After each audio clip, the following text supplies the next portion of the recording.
রাসূল সাল্লাল্লাহু আলাইহি সাল্লাম বললেন, গলায় তাবিজ ঝুলানো শিরক। মান তাআল্লাকা তামিমা ফাকাদ আশরাকা। কেউ যদি তাবিজ ঝুলায় তাহলে ও শিরক করলো। যে কোনো তাবিজ, যে কোনো মাদুলি, কোরআন মাজিদের আয়াত লিখে তাবিজ ঝুলালে ডবল অন্যায় হয়। কোরআন মাজিদ কারো গলায় ঝুলে পায়খানায় যাওয়ার জন্য আসেনি, গলায় ঝুলে পেশাবখানায় যাওয়ার জন্য আসেনি। যে কোনো অন্যায় করবে কোরআন মাজিদের আয়াত গলায় করে, এটা নয়। এদেশের কোরআন মাজিদের প্রথমে দেখবেন কতগুলি নকশা করা আছে, এই নকশার তাবিজ ঝুলালে এই হয়। এদেশে যারা কোরআন ছাপাচ্ছে, এরকম আকীদা যারা রাখে, এরাও মুশরিক। এই পাতাগুলি ছিঁড়ে ফেলতে হবে। এরকম কোরআন ছাপায় যারা, তাদের বিরুদ্ধে যতদূর শক্তি প্রয়োগ করা সম্ভব তা করার জন্য চেষ্টা করতে হবে। এরা জাতিকে ধ্বংস করছে, আপনাদের ধ্বংস করছে, মুসলমানকে ধ্বংস করছে এক মিথ্যে কৌশলে, শিরক করে শিরক করিয়ে। বায়সাতের পাগড়ি বেঁধে যদি কোরআন মাজিদের আয়াত দিয়ে জুব্বা পরে আল খাল্লা পরে যদি তাবিজ লিখে দেয়, তবুও তা শিরক হবে। সাবধান থাকবেন। রাসূল সাল্লাল্লাহু আলাইহি সাল্লাম বলেন, মান আতা আররাফান ফাসালাহু ফাসাদ্দাকা বিমা কালা লাম তুকবাল লাহু সালাতান 40 লাইলা। কেউ যদি কোনো গণকের কাছে যায়, তারপর গণককে কিছু জিজ্ঞাসা করে, আমার টাকা হারিয়ে গেছে দেখেন তো, বা এই জিনিস হয়েছে একটু দেখেন তো, তার বলা কথাকে যদি বিশ্বাস করে, আল্লাহর নবী বলেছেন 40 দিন তার ইবাদত কবুল হবে না। 40 দিন তার সালাত কবুল হবে না। গণকের কাছে যায় যে যারা, তারা মুশরিক। আল্লাহ রাসূল বলছেন, মানা আতা আররাফান ফাসালাহু। কেউ যদি গণকের কাছে আসে, এরকম লোকের কাছে আসে, ভাগ্য পরীক্ষা করে, তার হারিয়ে যাওয়া জিনিসকে জানতে চায়, তাহলে ও কোরআন মাজিদকে অস্বীকার করলো, মুহাম্মদ সাল্লাল্লাহু আলাইহি সাল্লামকে নাকচ করে দিল, ও যেন নবীকে অস্বীকার করলো, কোরআন মাজিদকে অস্বীকার করলো। মহা পাপী, বড় পাপী যারা এরকম করে, যারা গণকের কাছে যায়, তারা বড় মুশরিক। সাবধান থাকতে হবে। রাসূল সাল্লাল্লাহু আলাইহি সাল্লাম বললেন, মান হালাফা লিগাইরিল্লাহ ফাকাদ আশরাকা। কেউ যদি আল্লাহ ব্যতীত অন্যের নামে কসম খায় তাহলে শিরক করলো। কেউ যদি আল্লাহ ব্যতীত অন্যের নামে কসম খায় তাহলে শিরক করলো। কেউ যদি দুই চোখের কসম খায় তাহলেও সে মুশরিক। কেউ যদি মায়ের কসম খায় তাহলেও সে মুশরিক। মায়ের কসম খাওয়া যায় না, কোরআন মাজিদে হাত রেখে কসম খাওয়া যায় না, মসজিদে ঢুকে কসম খাওয়া যায় না, ছেলের মাথায় হাত রেখে কসম খাওয়া যায় না, ছেলের মাথায় হাত রেখে কসম খাওয়া শিরক। এইভাবে হাত চালিয়ে ভাগ্য পরীক্ষা করা শিরক। টিয়া পাখির মাধ্যমে ভাগ্য পরীক্ষা করা শিরক। হাতের দাগ দেখে ভাগ্যের কথা বলা শিরক। রাত্রে ঘরের আবর্জনা ঝাড়ু দিয়ে বাইরে নিক্ষেপ করা যায় না, এই মন্তব্য শিরক। রাত্রে গাছের ফল পাড়া যায় না, এই ধারণা শিরক। রাত্রে মানুষকে বাকি দোকানের জিনিস বাকি বিক্রয় করা যায় না, দেওয়া যায় না, এই ধারণা শিরক। রাত্রে মানুষকে জিনিস কর্জ দেওয়া যায় না, এই ধারণা শিরক। সকালে সকালে দোকানের জিনিস বাকি বিক্রয় করা যায় না, এই ধারণা করা শিরক। অপবিত্র অবস্থায় ঘর ঝাড়ু দেওয়া যায় না।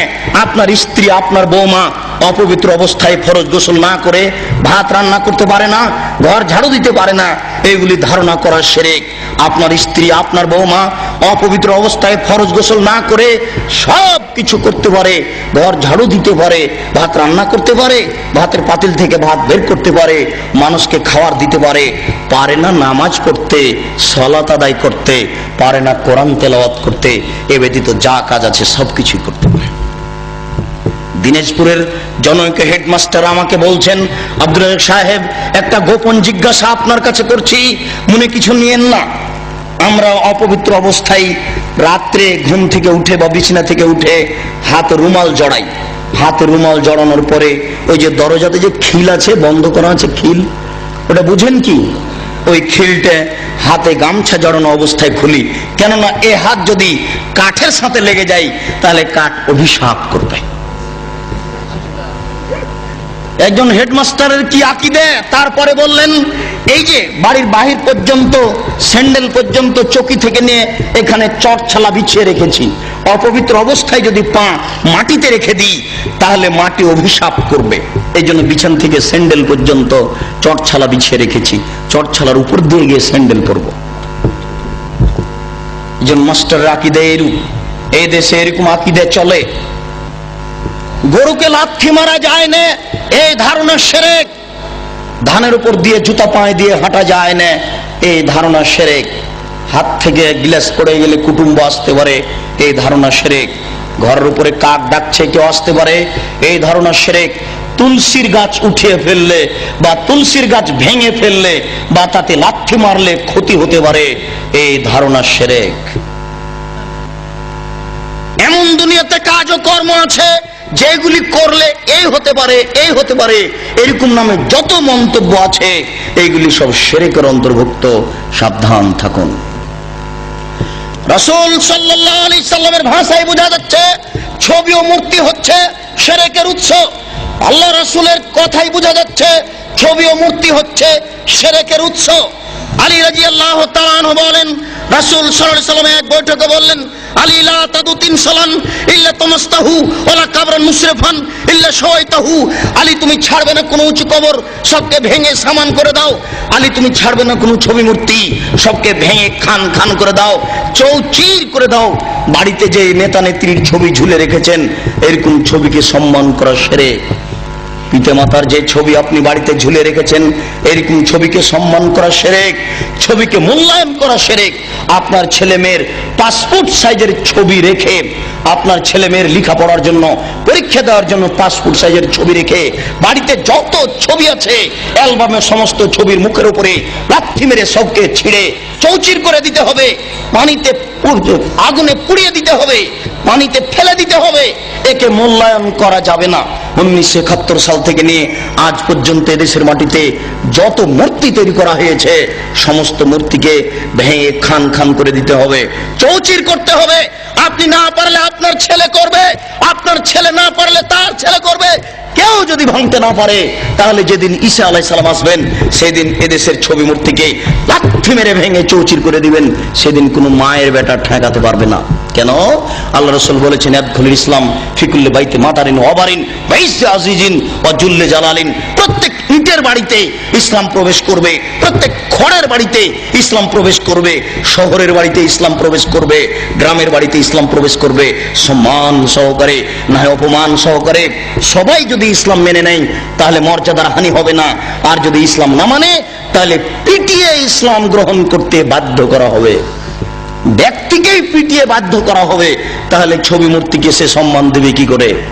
ছবি মূর্তিকে সম্মান করা শিরক, মূল্যায়ন করা শিরক। আজ এখান থেকে উঠে বাড়িতে ঢুকে শোকেজে যত পুতুল আছে, যত ছবি মূর্তি আছে, আপনার আমেরিকা থেকে আনা যদি সোনার হরিণ হয়, তবু লাথি মেরে ভেঙে চৌচির করতে হবে। ওকে মূল্যায়ন করা যাবে না। ছবি মূর্তিকে মূল্যায়ন করা শিরক। জন্মদিবস পালন করা শিরক, মৃত্যু দিবস পালন করা শিরক, 16 ডিসেম্বর পালন করা শিরক, 21শে ফেব্রুয়ারি পালন করা শিরক, 26শে মার্চ পালন করা শিরক, পহেলা বৈশাখ পালন করা শিরক, কবরে ফুল চড়ানো শিরক, শহীদ মিনারে ফুল চড়ানো শিরক। 21শে ফেব্রুয়ারি যদি সারা বাংলাদেশের নারী পুরুষ পায়ের জুতা খুলে হাতে ফুল নিয়ে বরকতের কবরে দেয়, শহীদ মিনারে দেয়, তাহলে কি তারা বরকতের 1 পয়সা উপকার করতে পারবে? পারবে না। এই জন্য এরকম জাতিকে আমরা শিক্ষিত জাতি বলি না, এরকম হেডমাস্টারকে আমরা শিক্ষিত বলি না। এরকম জাতির, এরকম হেডমাস্টারের নিপাত হোক, এটাই আমরা চাই। যার দ্বারা জাতি উপকৃত হতে পারে না, যে শিক্ষিত সমাজের দ্বারা জাতি কবরে যায়, জাতির পরকাল হারায়, ওরকম শিক্ষিত সমাজ আমরা চাই না। আমরা চাই শিরক বিদআত মুক্ত সমাজ।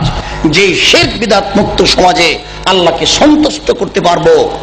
অনেক সময় পাপ করলেও আল্লাহ ওরকম অসন্তুষ্ট হন না। শিরক করলে,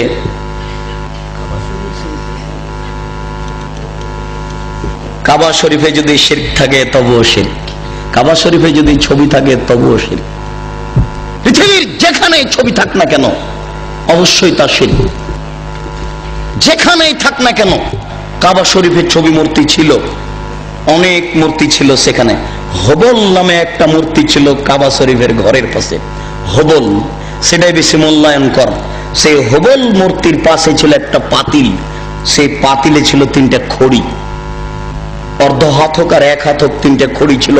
একটা খড়ির গায়ে লেখা ছিল ইফাল, করো, আর একটা খড়ির গায়ে লেখা ছিল লাতাফাল, করো না, আর একটা খড়ির গায়ে লেখা ছিল মোহমাল, কিছুই না। তারা ছেলে মেয়ের বিবাহ দিলে বা কোনো সফর করতে চাইলে বা কোনো পদক্ষেপ কাজের গ্রহণ করতে চাইলে ওই পাতিলের ভিতরে হাত ঢুকিয়ে খড়ি বের করত। যদি ওই খড়ি বের হয়েছে যাতে লেখা আছে ইফাল করো, তার মানে হবল মূর্তি বলে দিল এ আল্লাহ নকল আল্লাহ নাউজুবিল্লাহ বলে দিল যে তোমরা কাজ করো, আল্লাহ বলে দিল করতে, এখন তারা করবে নাউজুবিল্লাহ। যদি ওই খড়ি বের হয় যাতে লেখা আছে লা তাফাল করো না, এখন ওদের নকল আল্লাহ বলে দিল যে এই কাজ করতে হবে না, মেয়ের বিবাহ দিতে হবে না, তারা করবে না। তারা যুদ্ধের মাঠে জয়ী হলে বলতো উল হোবাল, উল হোবাল, এ হোবাল তুমি সম্মানী, তুমি জয়ী, তোমাকে আমরা মূল্যায়ন করি। মানুষ শিরক করত। মহান আল্লাহ বলেন জাল হক এসেছে সত্য, ওয়াজাহাকাল বাতিল চলে গেছে মিথ্যা, ইন্নাল বাতিলা নিশ্চয় মিথ্যা, কানা যাহুকা চিরদিন মিথ্যা। এই বলে আল্লাহর নবী লাঠি হাতে করে কাবা ঘরে ঢুকে যত ছবি মূর্তি ছিল সবকে ভেঙে চৌচির করে লাথি মেরে বের করে দিয়েছেন। ওই ছবি মূর্তি আবার আপনি মুসলমানের বাচ্চা হয়ে ঘরে ঢুকিয়েছেন, ওই ছবি মূর্তি আবার আপনি শোকেজে সাজিয়েছেন। আপনার গোশতের মধ্যে ঢুকে আছে মূর্তি ভাঙা নীতি, আপনার রক্তের মধ্যে ঢুকে আছে মূর্তি ভাঙ্গা নীতি। আপনি মূর্তি ভাঙ্গা জাতি, আপনি মূর্তি ভাঙ্গা সম্প্রদায়, আপনি মূর্তির উপরে লাথি মারা সম্প্রদায়। আপনি মূর্তিকে মূল্যায়ন করেন কি করে? মূর্তিকে আপনি মূল্যায়ন করতে পারেন না।